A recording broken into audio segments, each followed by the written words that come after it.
Not live and coming to you from the fabulous Sunset Strip in Hollywood, California, it's the Bob Dean Show. Yay! Welcome, everybody. Welcome back for episode 57. Yay! On iHeartRadio now. Yay. Yeah, iTunes, Stitcher. Thank you very much. Stitcher. And, of course, you can watch on YouTube thanks to Joe White. Joe and Sammy are here today. I want to shout out to Zach Herndon in Bloomington, Indiana. Hey, Zach. Because he is the coordinator of, he's part of the team here for the Bob Dean Show. Yeah. And he sets up everything on my website, bobthesurlycomic.com. I got no shows coming up. I have Shel Talmay and JD Hinton, along with the lovely Kathy St. George, my whenever I can get her to come to Hollywood co-host this. And we're going to get to Shel and JD in just a minute because they have been on before and they are friggin' awesome. And let's see what's going on around that I need to do. I don't think really anything. I did the Laugh Factory and I did Flappers in Burbank, and I nailed it. Tell me about Flappers. It was a small crowd, but it was the Yoo-Hoo Room, but I nailed it. It was a great show. Right. Yeah. And so I'm working on getting myself out there to do more shows coming up through this, holiday season, that sort of thing. And I'm all flabbergasted because I left my damn notebook at home when I dropped my blazer, and then I picked my blazer up and left the note and left my satchel down. And so here's the question: did you leave it outside the front door, or it's still? That's what I was pounding my head while we were sitting. You think I'm a screamer in traffic, and I was like, "Mother, what did I do with that?" Anyway, so that we're going to waste any more time on that. So welcome, Shel and JD again back to the Bob Dean Show. Yay! I'm proud and happy to have you. How have you guys both been? Good. I've been good. Yeah, me too. Good. Well, you both look well. Kathy, you look fabulous as always. Yeah. I know I look good because that's just the way it is. Beautiful. I start with a root canal on Friday, which leads into another root canal, and then some other part about some things being built here and there. So my choppers that's my exciting news coming up. Me too. You guys are just so cool. We met by you guys dropping into my bar where I work at Wolfgang's Steakhouse by Wolfgang's Wiener in Beverly Hills. And we become fast friends. And we did a show, it was just about a year ago, right? I think we did like the 12th or 13th show that you'd done. Yeah. You guys were one of my pioneer episodes. Thank you. That's when we recorded at the LA School of Comedy, 10835 Santa Monica Boulevard. Soon to Chris being the owner. It's a great place to get started. And that's where the Bob Dean Show started. Yay. Whenever we say, by the way, Shel, we've incorporated something. Whenever we say, did they tell you? Yay. Yeah, but it's like, but very unenthusiastically, like, yay, because we know that's all how we feel. How is Jan, your lovely wife? She's great, thank you. She's great, excellent. Now, where about in Los Angeles, you told me where you live. Studio City. Studio City. Is that, what's the part of the, not Echo Park, what's that? San Fernando Valley. Yeah. I know, but no, there's a neighborhood that's near you that I want some friends, my friends Sean and his lovely wife that I want to introduce to you at some point. Sherman Oaks, Burbank, God, Van Nuys. It's Encino. where. Oh my God, we're not gonna waste all our time. It's like not Echo Park. It's something park, like Valley Village or something. Valley Village, maybe. It's a great area. Toluca Lake. Oh, thank you. They live in Toluca Lake. Ladies and gentlemen. Mo Howard lived catty corner to them. The house that he originally built, and Bob Hope lived there too. Yeah, and they have a lovely home. But I just thought we need to get together sometime for cocktails down that way. They do. So I get extra credit for having the answer. Yep, you sure do. Yeah, well, that means you get an extra drink at the bar where I work, and of course I'll pay for that drink. That's right. That's right. JD, you laugh now. Well, you bail me out of a lot of stuff at that bar too. Sticking my foot in my mouth. So JD, we're talking about you are going to do your Songs of the Night tour. October 20th at the Rockwood Music Hall in Manhattan, the Big Apple, New York City. Tell us about that, please, sir. We're going to be down at the Lower East Side. There's a place called the Rockwood Music Hall. And a few years ago, I was over in New York to look at some things, and I wanted to find a place to play, and I talked to some people about that, and this was one of the names that came up on the list. And so this year, a booking agent said, "Oh, you want to play New York?" Yeah. He said, "Well, how's Rockwell?" Rockwood. And I went, oh, it's great. So we set it up. It's October 20. It's a Saturday night. We go on at 7 o'clock. And first time for me to perform in New York, and I'm going back with my piano player and my percussionist, and we're going to go. Tell us about your piano player and your percussionist names, because they are great guys. Rick Solom's been with me. We've been writing songs together for quite a while and working on stuff all that time. So since probably for about 20 years. And he's a New Orleans style R&B kind of piano player, and he's freaking awesome too. He has a pretty wild. He can make that keyboard talk. That's all I know how to say that. So the first time I saw you guys perform at Vitello's, I was in a front row seat. Thank you very much, a front row table, but I had the perfect shot of the damn keyboard. Yeah. And I was mesmerized through about a whole show of watching him tickle the ivories, per se. It was just like magic. It really, really was. It was so neat. He moves, and you just can't imagine all that's happening out of, one piano and one person. So that's really great.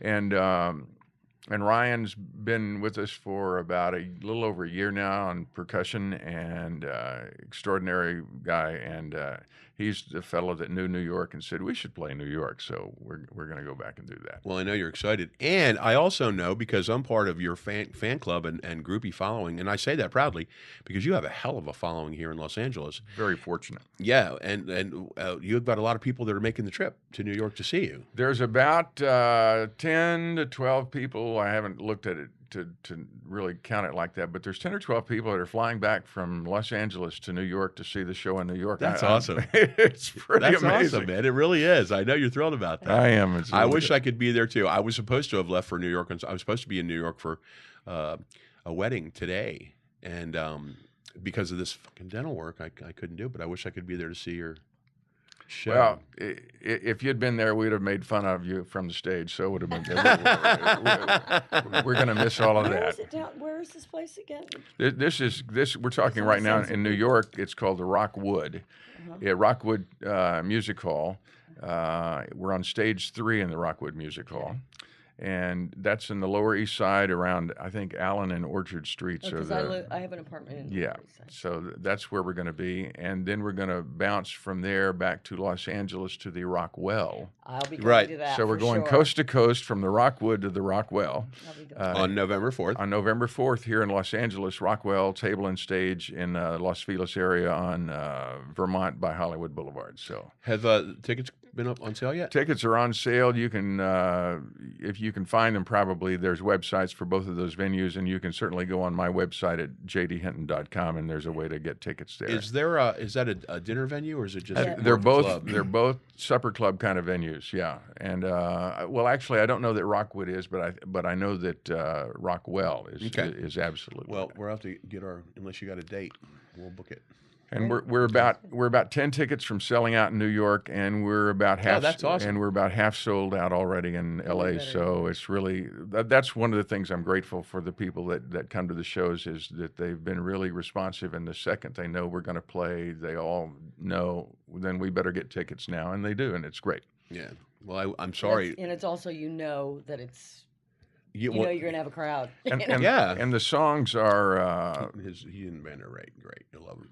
Shel can probably tell you because of the song guy that he is, but the songs are songwriter songs. They're lyric-driven songs. Absolutely. So, well, I was just going to say that the first time that I came to see you at Vitello's, Shel and Jen were sitting up at this fabulous table, like in a bank. What do you call it? Balcony? Not a balcony, but when you're looking down. Yeah.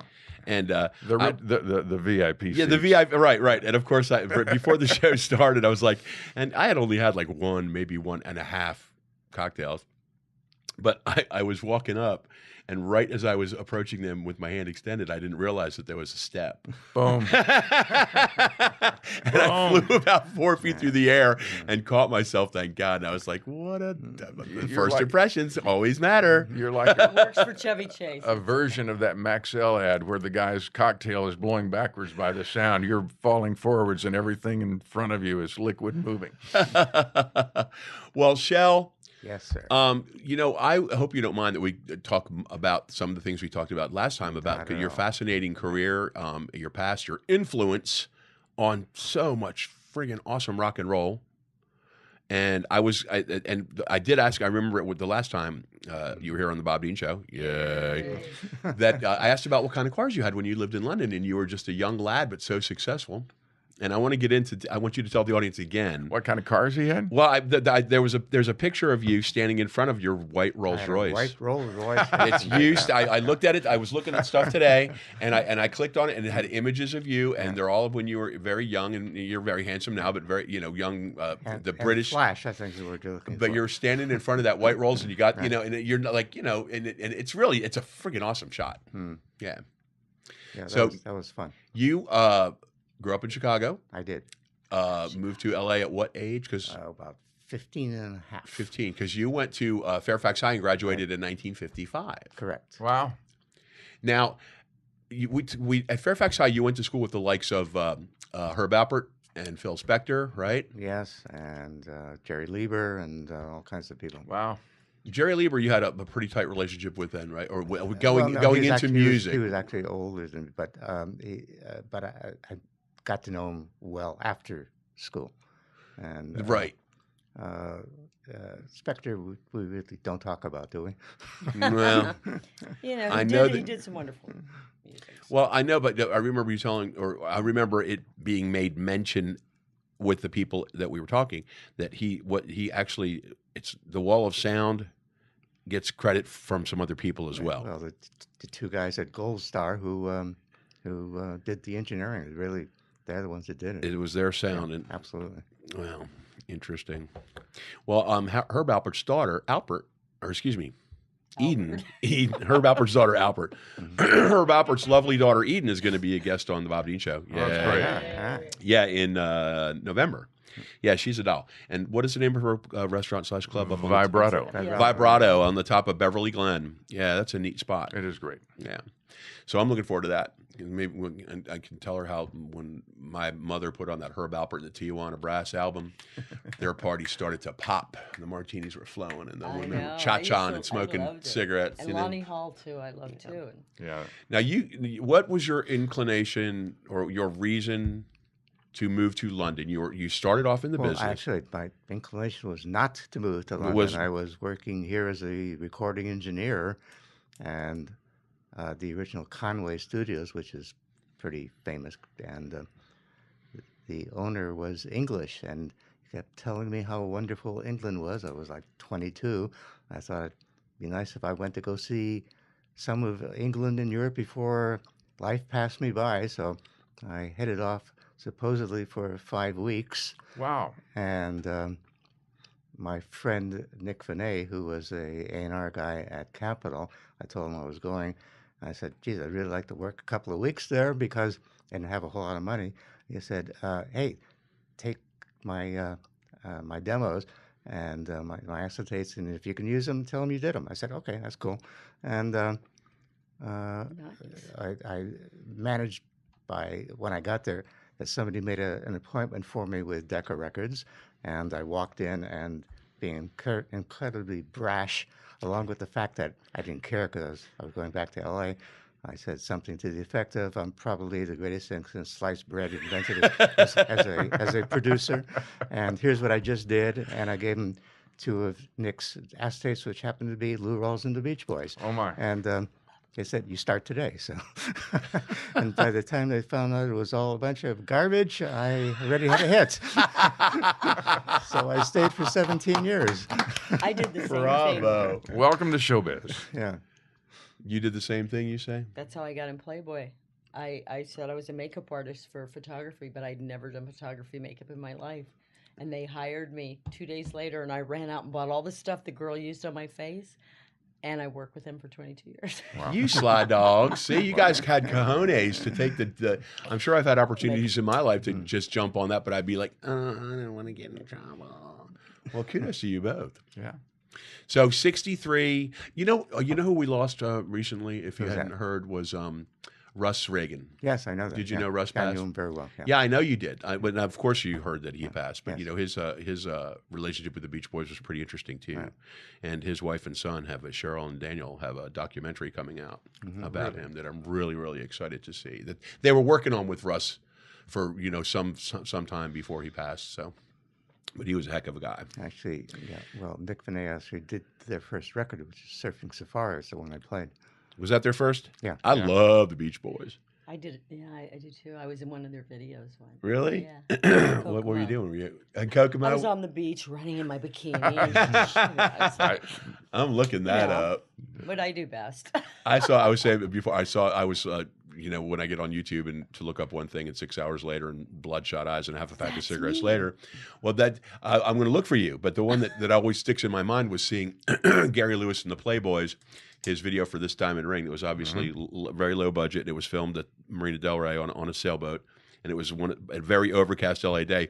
But Terry Garr, who I've always loved, she and these two other gals are up there doing the 60s, in the bikini. Yeah. Hullabaloo. So what do you think, Shel, what is your perspective of like British invasion then and now? Well, does it exist now? I'm not sure it does. Well, I mean, as far I see. I see. Musical. What's the impression of it now, looking back on it? Okay. I got there at the perfect time. I moved into a flat right near Kings Road, and which was kind of the hub where all that happened. And there was seriously about 400 of us that if there was a party, we all appeared at the party. No. And all of a sudden, the whole damn thing exploded. Records and movies and fashion and everything. Because Nancy Quant was there.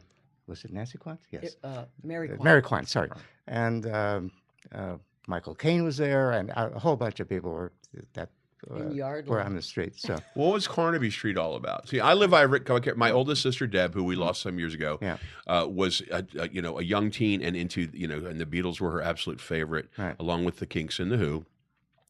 So there was a lot of that I remember going on in the house, kind of thing. But what was Carnaby Street all about? Was that fashion? It was strictly fashion, and I mean, it appealed to a certain kind of person who wanted that kind of fashion.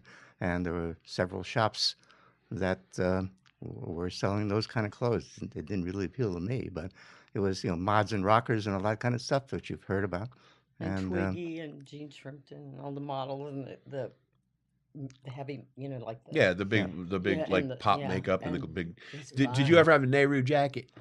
No, I never did. But I did have. Would you like to have mine? I've got it. I haven't worn it since 1968, but by God, I still. No, but have I did buy a ruffled shirt because everybody had one. Yeah. So. I have one of those you can borrow too. It's black. In recording and a velvet jacket. Don't forget black velvet jacket. Yes.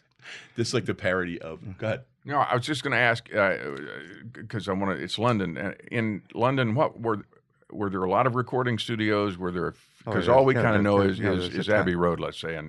There was a ton of them, yeah. And Abbey Road actually was my least favorite studio. IBC is the one I usually used, which is a great studio, and it was right near the BBC. And but there were lots of others. Olympic, of course, is well known. Another very good studio. And were they comparable to L.A. or New York studios? They were. Right. They were. Now, how did you get your relationship? How did you meet the Kinks and the Who? I mean, well, it's two different situations entirely. Of course, the Kinks.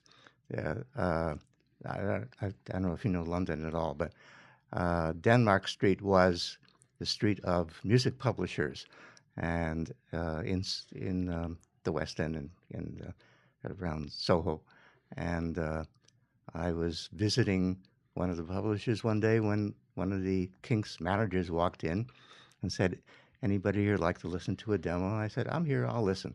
So I did, liked what I heard, and we kind of proceeded from there. I took them into Pi Records, and the rest, as they say, is history. Wow.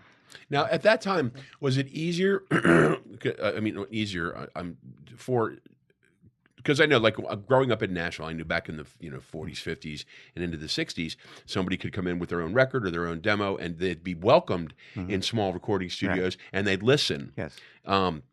Was that kind of the situation you're describing? Yeah, you just happen to be absolutely. there, Yeah, and these, sure. because nowadays you got to forget it now. Yeah, you No forget way. it. Yeah. Don't think that going to Nashville with a guitar and getting off a bus is going to make you anything more than a street person. Well, The Who, was it the same situation? No, Who came about because a girl that was working for me was friendly with one of the Who managers, and through her asked if I would go see the band. And they were, at that point, rehearsing at a church hall. And I said, sure, okay, I'll go. And I mean, I think literally I heard 8 bars and said, yes, I'll sign you. They were the best rock and roll band I'd heard since I got to England. So they were great. And was, I think probably My Generation is the first record of theirs I heard. No, Was that the first I Can't thing? Explain was the first. Can't Explain, Yeah. okay. God, and they're also friggin' awesome. Well, just, Timeless. I know. Yeah, Still. well, and they're still playing them. Yeah, that's what I'm the saying. Who are still playing them on tour. So Right. And they're both songs that, you know, if you're on any sort of open road or expressway, you look down and you're going 40 miles an hour faster than you were when the song started playing. You know, Yeah. and that's a good thing. You know, because there's no open highways in LA where you can get up over 40 miles an hour. What was the London nightlife? I mean, should we picture? What was it? What was that? Austin Powers? I think you got to understand the economics as well, in that at that time, if you wanted to take a taxi anywhere in the London area, it cost you something in American money like 6 cents to walk into the taxi, and to get across town may cost you $1. And restaurants were appalling. Food was very bad. The record business in London at that point was very small. There were really 2 clubs, which are the Revolution and the Speakeasy, that were the band clubs. And by the way, all clubs were subscription. You had to join the club, because That's right. otherwise, pubs had to close at 10 or 11, depends on where they were. The clubs could stay open until 3, 4 in the morning. So everybody joined clubs, and the entire English rock population were that had made any noise at all were at one of these 2 clubs on a nightly basis. And so a lot of them used to stand up and try out material that nobody had heard before to see what their peers would say. And so that was great too. That's neat. That's kind of like last week we had on Dennis Olson, who's sitting outside. It says, "Happy birthday, Dennis!" Yeah. But he came on with 3 of his old friends from the Sunset Strip true punk rock evolution era. And that's kind of what they were saying too, is that there was like 2 certain clubs. There was a bunch of little things, but the 2 certain clubs is where everybody really broke out and that sort of thing. Right. Yeah. But you were getting ready to say? I was going to ask, because I'd heard that when Jimi Hendrix arrived in London, that the Who or the Beatles or people who were doing other things that night talked to one another, and they said, let's go over to whatever that club was to hear this American guitar player who was in town. And how did that kind of scene work? Well, I'm not sure what club was he at. Do you know? Well, I don't really know the club. I just remember when he was playing. He certainly played at one of the 2 clubs I just mentioned. Right. But the like the guys you work with in the Who would be standing around and they'd say, "Well, let's go get a drink or let's go hear Jimmy. He's in town." Basically that's the way it worked. Yes. I love that. Yeah. Was there friendship and camaraderie between the different? That's a good question. Yeah. Yeah. All the bands got on very well together, and I said these are both membership clubs. Basically the only other people that ever got in were good-looking girls, who got in for free. There's a business model. Yeah. That's a business model. Right. My sister Deb, who I told you she passed away, but she was the oldest of the 4 of us, and she was very hip and she was very beautiful. And my parents sent her in 1971 to London for her senior class trip with a couple of her girlfriends, and I knew that she had gone up and knocked on Paul McCartney's townhouse door. Okay, but I found out one of her friends from she was a go-go girl in a garage band, the Sound Barriers, And they had parties at my parents' home quite a bit. And he sent me this 8 millimeter color film of a party in my parents' living room in 1967, 68. And it's fabulous. The fashion, the dances, and that sort of thing. And I mean, I got to figure out a way to get it off the little Facebook thing so I can show you guys, because it is marvelous. And I make a guest appearance at the ripe age of 6, maybe. But the point of the story is that the gentleman that sent me the clip was also saying, no, she said, well, you don't understand the whole story. She said, your sister and her friend walked up and knocked on the door, and Paul McCartney answered the door. And they were just dumbfounded, and he was very pleasant and kind. And they had a brief, a short conversation until my sister realized that John Lennon was sitting at the... Only on the Bob Dean Show. Yay! That was our mystery guest. It's a mystery to all of us. But anyway, so and my sister realized that John Lennon was sitting at the piano, like kind of strumming his fingers, like, let's go. And so she took out her Instamatic really quick and tried to take a picture of him. And Paul McCartney was like, and he slammed the door in their face. That was ballsy. It's the only person I didn't get to meet John Lennon, but I've somehow met the other 3. So I told you it was the same with the 6 Degrees of Separation when he recorded Venus and Mars in Nashville. My father met him and Linda and the kids at very, very late at night when there was no the paparazzi wasn't there yet. And they had a conversation about where the baggage claim was. And my dad goes, I had no idea who the hell he was. And then all of a sudden, like 1,000 reporters come running up. I had such a crush on him when I was 9 years old. I had Beatle cards, that you'd put puzzles together and all this stuff. And I'd go see Beatles movies, and you'd stay all day. You could stay all day and literally just watch it over and over and over again. And we were just obsessed. I remember my sister and my father having a fight at the kitchen table having dinner, like a casual night, and because my sister wanted the blue plastic cup or glass tumbler because that was Paul McCartney's favorite color. My dad's like, I've had enough of this Beatle crap and I have a Shel question. When you have a session with either the Who or the Kinks or the other people that you've all also done, does the record company ask you what you think should be the next single, or do they lean on you at all to help them pick the next single? Basically, they did not interfere. I worked with the band.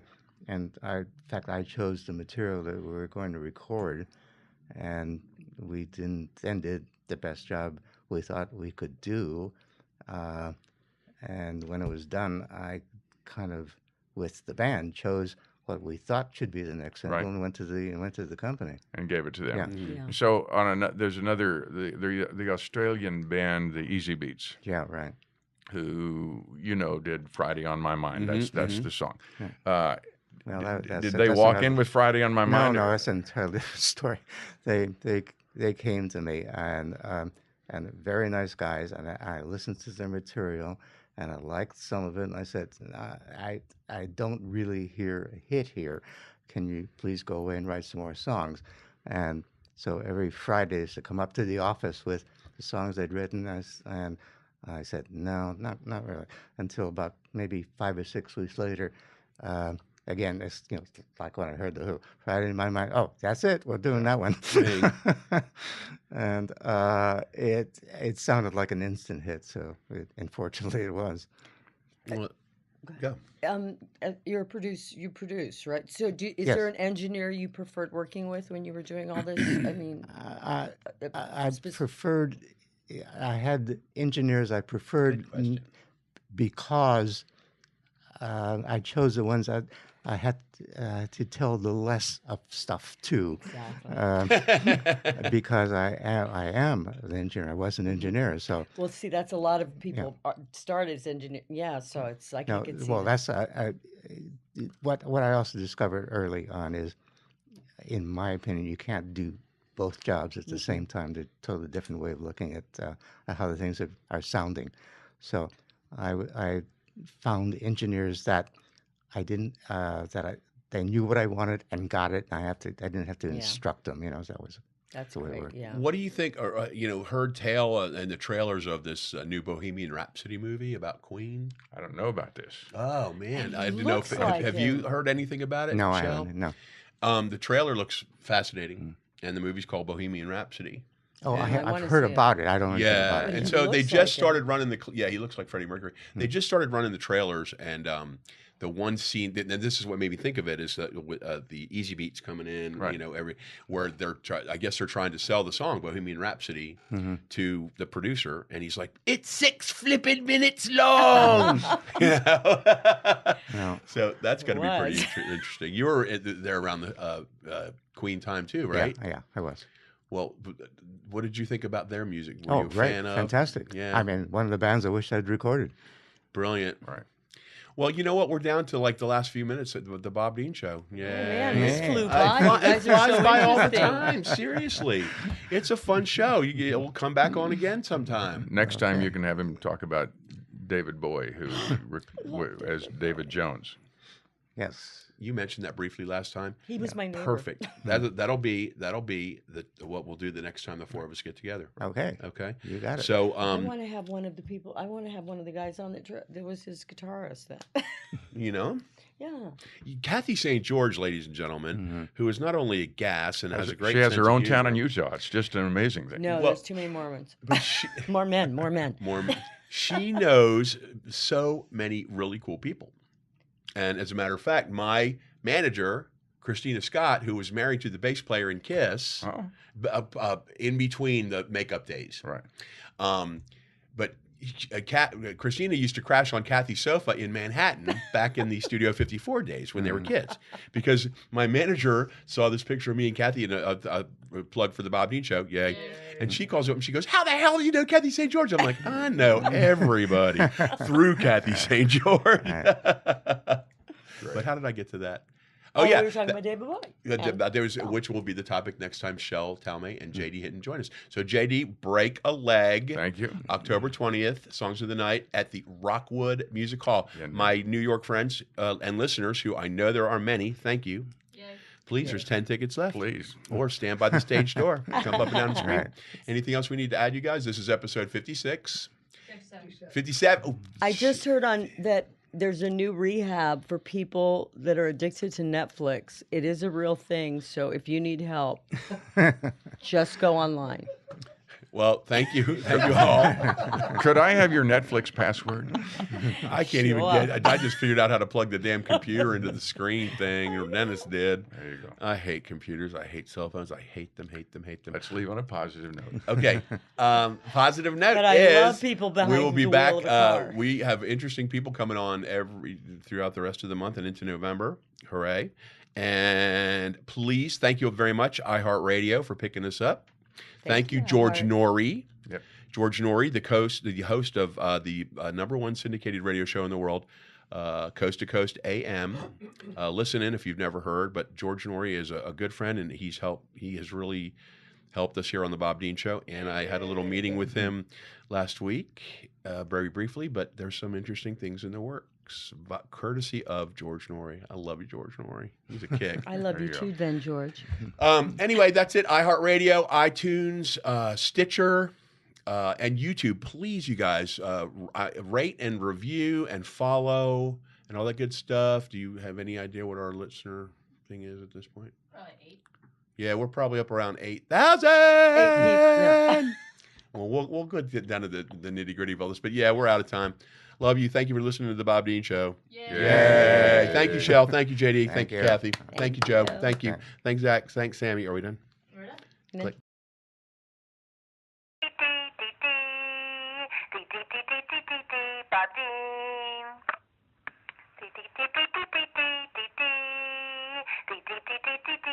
Bob Dean.